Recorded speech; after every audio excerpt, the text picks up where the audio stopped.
এই ডলফিন কেকটা ছিল একটি ছেলে বাচ্চার জন্য। ভাবতেও অবাক লাগে যে ছেলে বাচ্চারাও এখন ডলফিন কেক অনেক পছন্দ করে।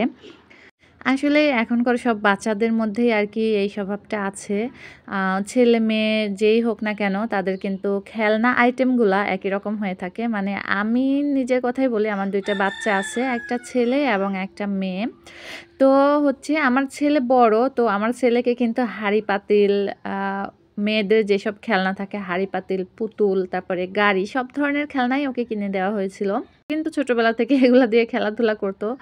এখন অনেকটা বড় হয়ে গেছে, তো এখন আর হাঁড়ি পাতিল দিয়ে অবশ্য খেলাধুলা করে না।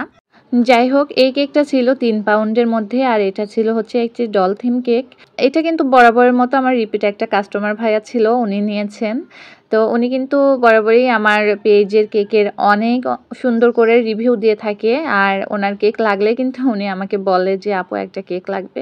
তো উনি হচ্ছে সব কিছু ডিটেইলস লিখে দেয় আমার মেসেঞ্জারে, দেন আমি কেকটা রেডি করে ওনাকে বলি।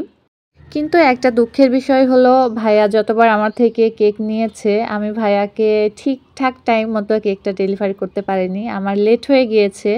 তো ভাইয়া কিন্তু আমার উপরে মানে একদমই বিরক্ত হন নাই। ভাইয়া খুব ভালো মনের মানুষ, আর উনি আমাকে কেক দেওয়ার আগে প্রতিবারই বলে দিতেন যে কেকটা যেন আমি আগে থেকে রেডি করে রাখি। বাট আমি কি করে যেন ভাইয়ার সাথে, শুধুমাত্র ভাইয়ার সাথেই আমার এই কাহিনীটা হয়ে যায় কেন জানি।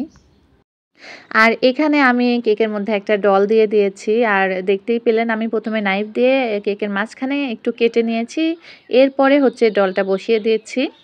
এতে করে কিন্তু আমার ডল বসানোটা অনেক সহজ হয়ে যাবে। আর ২ পাশে ২টা স্ট্র দিয়ে দিয়েছি, যেহেতু এটা 2 টায়ার কেক ছিল। তো যাতে ডেলিভারি করার সময় কেকটা পড়ে না যায় বা কেকটা ড্যামেজ না হয়ে যায়, এজন্যই কিন্তু আমি স্ট্রগুলো ইউজ করেছি। আর এখানে যে গোলাপগুলো দিচ্ছি এগুলা হচ্ছে 1M নজেল দিয়ে কাজ করে দিয়েছি।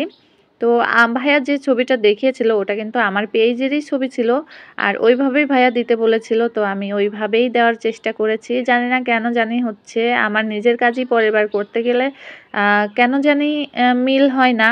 তো এটা আসলে স্বাভাবিক, মানে হাতের কাজ তো আর একইভাবে সেম টু সেম হয় না। খুবই সিম্পল ছিল এই কেকটা, এখানে আমার বেশি কিছু কালারও ইউজ করতে হয়নি। একটা মাত্র কালার দিয়ে আমি এই কেকটাকে রেডি করে ফেলেছিলাম। দুঃখের বিষয় এরপরেও হচ্ছে আমার কেকটা ডেলিভারি করতে দেরি হয়ে গিয়েছিল। তারপরে এখানে ভাইয়া যে নামটা লিখতে বলেছিল সেই নামটা আমি এখানে লিখে দিয়েছি।